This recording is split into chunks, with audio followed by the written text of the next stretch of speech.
Jairam मातो library में माता पिता के बारे में छात्रों को कुछ ऐसी बातें बताई जिसमें छात्र हो गए इमोशन। और जयराम मातो ने क्या क्या मोटिवेशन दिया, आइए इस वीडियो में हम लोग देखते हैं।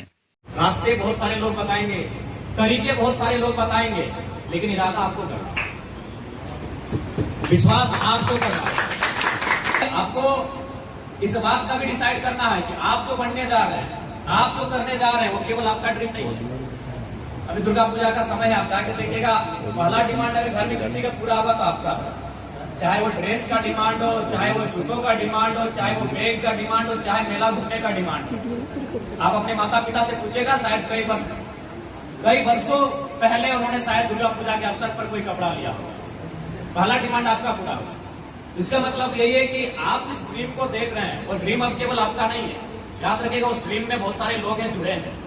ड्रीम अब केवल आपका नहीं है, इसलिए आपके ऊपर एक बहुत बड़ी जिम्मेवारी है, और उस जिम्मेवारी से कैसे आपको टैकल करना है, ये भी आपको ही उठाना होगा। क्योंकि एक बात हमेशा याद रखिएगा, स्वामी विवेकानंद ने एक बात कहा था, महान संत भारत के, कि दुनिया में दिन में एक बार स्वयं से बात कर लिया करो, नहीं तो दुनिया के सबसे अच्छे इंसान से मिलने का मौका होगा।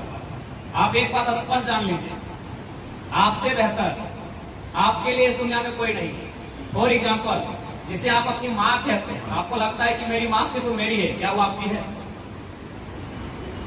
जिसे आप माँ कहते हैं, जो आपकी माँ है, और आप कहते हैं कि मेरी माँ सिर्फ मेरी है, क्या संभव आपकी है? वही स्त्री किसी की पत्नी है, वह किसी की भाभी है, वह किसी की पुत्र वधू है, वह किसी की मौसी लगती है। तो आप कैसे दावा करेंगे वो माँ सिर्फ आपकी है? आप कैसे विश्वास करेंगे वो सिर्फ आपके लिए है, आपके लिए समय निकालेगी? संभव है? आपके लिए अगर कोई 24 घंटा अवेलेबल है, केवल आप अवेलेबल। इसलिए इस बात को हमेशा याद रखो, आपको अगर कुछ करना है भैया, रास्ते बहुत सारे लोग बताएंगे, तरीके बहुत सारे लोग बताएंगे, लेकिन इरादा आपको करना, विश्वास आपको करना। बिल्कुल हम भी आए तो अच्छा बात कह के चले जाएंगे, आपको 10 प्रकार के 11 प्रकार के तरीके बता के चले जाएंगे, लेकिन उसे इरादों में लाके संकल्पित होकर उस कार्य को करना आपकी जिम्मेदारी है। और हमें पूर्ण विश्वास है, जिस उम्र के पड़ाव में आप हो, यहाँ असंभव से जैसा कुछ नहीं होता है, यहाँ तकदीर जैसा, किस्मत जैसा कुछ नहीं होता है। आप अपनी तकदीर के भाग्य विधाता हो, आप अपनी किस्मत को अपनी कलम से लिखने वाले हो। यहाँ तकदीर और किस्मत बीच में रोड़ा बनकर नहीं आना चाहिए, मुझे ये आपसे आशा है। क्योंकि समय आपका अभाव है, मैं एक छोटी सी कहानी आपको सुनाना चाहूंगा। आपने नेपोलियन बोनापार्ट का नाम सुना होगा। जिस प्रकार भारत में सरदार पटेल का नाम लिया जाता है भारत के एकीकरण में, वही स्थान फ्रांस में नेपोलियन बोनापार्ट का है। उनके उम्र शायद 10 से 14 साल के बीच थी। उनकी एक बचपन की घटना है। उनकी माँ उन्हें लेकर एक ज्योतिष के पास गई थी। ज्योतिष हम लोग भी समझते हैं, जो हाथ की रेखाओं को देखते हैं, देखने के बाद कहते हैं कि ना ये इसका पढ़ाई लिखाई ठीक होगा, ये अफसर बनेगा, ये बनेगा, इसका शादी ऐसे होगा, नहीं होगा। तो बहुत तरह की मैंने गणनाएं करने लगते हैं आपकी हाथ की रेखाओं को देखने के बाद। तो नेपोलियन बोनापार्ट, उनकी माँ उन्हें लेकर गई थी। उस गणना करने वाले ने उनके हाथों को देखा और देखते ही कहा कि इसका जो जीवन है बड़ा कष्टदायी है, इसके जीवन में बहुत सारी अप्रिय घटनाएं होंगी, बड़ा दुखद और दुर्भाग्यपूर्ण जीवन होगा इनका। तो नेपोलियन बोनापार्ट ने कहा कि आप दावे के साथ ऐसा कैसे कर सकते हैं कि मेरा जीवन बड़ा कष्टकारी है? बोला, देखो बाबू, इसमें हम क्या कर सकते हैं, तुम्हारी हाथ की लकीरें ऐसा क्या रही। तो नेपोलियन बोनापार्ट ने अगला सवाल उनसे कहा कि अगर मेरे हाथ की लकीरें ना रही तो? बोला, ये कैसे हो सकता है, ये तो अच्छा मजाक है। तुम्हारे हाथ की लकीरें हैं, मीन्स हैं, और हाथ की लकीरें ऊपर से नीचे ऐसे आई है तो आई है, दाएं गई है तो गई है, तो हाथ की लकीरें डिसाइड कर रही है। और नेपोलियन बोनापार्ट ने फिर दोहराया, अगर ना हो तो? बोला, ऐसा हो ही नहीं सकता। तो नेपोलियन बोनापार्ट की बचपन से उनकी ख्वाहिश थी सेनापति बनने की, एक राजा बनने की। एक छोटा सा छुरा रखते थे अपने कमरधनी में खोस कर, उस छुरे को निकाला, अपने हाथ को यूं पसारा और छुरे को ऊपर, हाथ के ठीक ऊपर रखा, और एक बार ऊपर से एक बार नीचे से, और फिर ज्योतिष को दिखाया। बोला, मेरी हाथ की तो लकीरें ही नहीं है। तो उस ज्योतिष ने कहा कि जिस युवा में ये साहस है, जिस युवा में इतनी हिम्मत है, वो काल के कपाल में लिखे को मिटा सकता है। ये तकदीर और किस्मत की बातें आपकी डिक्शनरी में नहीं होना चाहिए। मैं अपनी बड़ाई नहीं करूंगा, लेकिन आप एक बार चाहें तो हमको गौर से देख सकते हैं। मेरे 2 साल के अनुभव को, मेरे 2 साल के घटनाक्रम को आप पढ़ सकते हैं। 2 साल पहले मेरे गांव के लोग मुझे ठीक से नहीं जानते थे। आज इस राज्य के बाहर के मुख्यमंत्री हमसे मिलना चाहते हैं।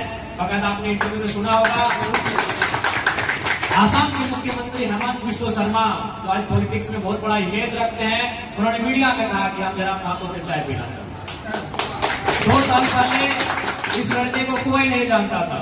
जो मेरे साथी थे, जिनसे मैं फुटबॉल खेलता था, जिनके साथ मैं कॉलेज पढ़ने जाता था, उनके अलावा शायद मुझे कोई जानता था। लेकिन आज केवल 2 सालों के संघर्ष से मैंने अपने आप को यहाँ तक लेके आया और आज इस राज्य में एक चर्चा का विषय बना। चुनाव के परिणाम क्या होंगे नहीं होंगे मायने नहीं है, लेकिन कुछ दिन पहले आपने मेरा इंटरव्यू देखा होगा एक न्यूज चैनल, उसमें झारखंड के मुख्यमंत्री माननीय हेमंत सोरेन भी थे, पूर्व मुख्यमंत्री बाबूलाल मरांडी और चंपई सोरेन भी थे, पूर्व मुख्यमंत्री सुरेश महतो जी भी थे, 3 मंत्री, आपके गोड्डा से एक मंत्री हैं दीपिका पांडे जी भी थी, और 3-4 विधायक थे। सबने आया, सबसे बातचीत हुई कि राज्य को अब कैसे बनाएंगे, पेपर गड़बड़ी होता है, छात्र लगातार प्रोटेस्ट करते हैं, इस राज्य को कैसे बेहतर बनाएंगे। तो सबने कहा कि हम ये करेंगे वो करेंगे। पूरे उस कॉन्क्लेव में एक ही लड़का था जिसने स्पष्ट कहा कि यदि छात्रों के साथ, उनके भविष्य के साथ कोई खिलवाड़ किया, पहला काम हम लोग भी नियम से करेंगे, कायदे कानून से करेंगे, फिर भी बात नहीं बनी, उन लोग को दामोदर नदी में ले जाके डाल।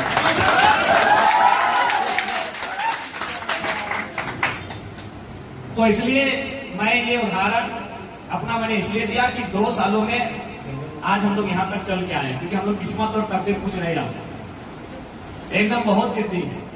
इतना जिद्दी है कि शायद 1-2 बज गया, अभी तक खाना नहीं खाया। और आपको बताना चाहेंगे, लोकसभा का जो चुनाव हुआ था उसमें 10 दिन ऐसा दिखा था, गर्मी का दिन था, 10 दिन नहाए नहीं, 10 दिन हम ब्रश नहीं किए थे, 5 बजे सोते थे, 8 बजे उठ के जाते थे।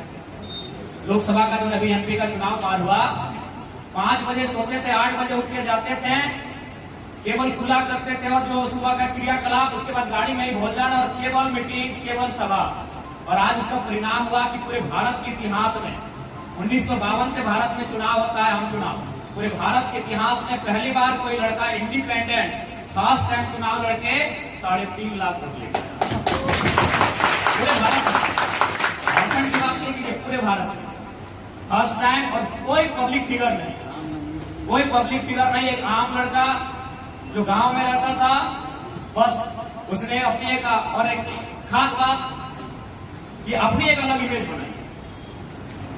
जैसे आज अगर मैं आपसे पूछूं कि चांद पे सबसे पहले कौन गया था, बताइए, मान लो चांद पे सबसे पहले कौन गया था? Neil Armstrong. दूसरे नंबर पे एडविन। तीसरे नंबर पे आपको भी नहीं मालूम, ईमानदारी से कहें हमें भी नहीं मालूम, अगर आपके शिक्षक जानते हैं तो अच्छी बात। अच्छा, हिमालय की सबसे ऊंची चोटी माउंट एवरेस्ट पे सबसे पहले कौन गया था?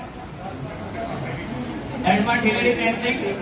दूसरे नंबर पे आपको भी नहीं मालूम, मुझे भी नहीं मालूम, अंतरिक्ष में सबसे पहले कौन गया था?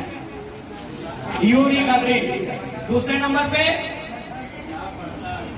तीसरे नंबर पे आपको भी नहीं मालूम, मुझे भी नहीं मालूम। इसका मतलब क्या है कि दुनिया नंबर 1 पे याद रखें। अब ये आपको डिसाइड करना है कि आप किसी एक फील्ड में अपने आप को नंबर 1 बनाते हैं। एक छोटा सा उदाहरण देते हैं, मान के चले इन्हीं में से कुछ बहनें किसी हॉस्टल में पढ़ती हैं, हॉस्टल से रहकर आप पढ़ाई कर रहे हैं, किसी लॉज में रहती हैं, ठीक है। मेरे कहने का मतलब है आपके अंदर एक हुनर ऐसा होना चाहिए जिसको लेकर दुनिया आपको सर्च करे। अब मान के चलिए ये 3 बहनों का उदाहरण लेते हैं, इनका नाम है अनीता, सुनीता, कविता, फॉर एग्जाम्पल। ये तीनों बहन हॉस्टल से रह के पढ़ती हैं और तीनों अलग अलग कोचिंग में 5 किलोमीटर 4 किलोमीटर ट्यूशन करने जाती है। तीनों के जाने का टाइमिंग एक ही है और आने के टाइमिंग में आधा घंटा पौने घंटा का फर्क हो जाता है।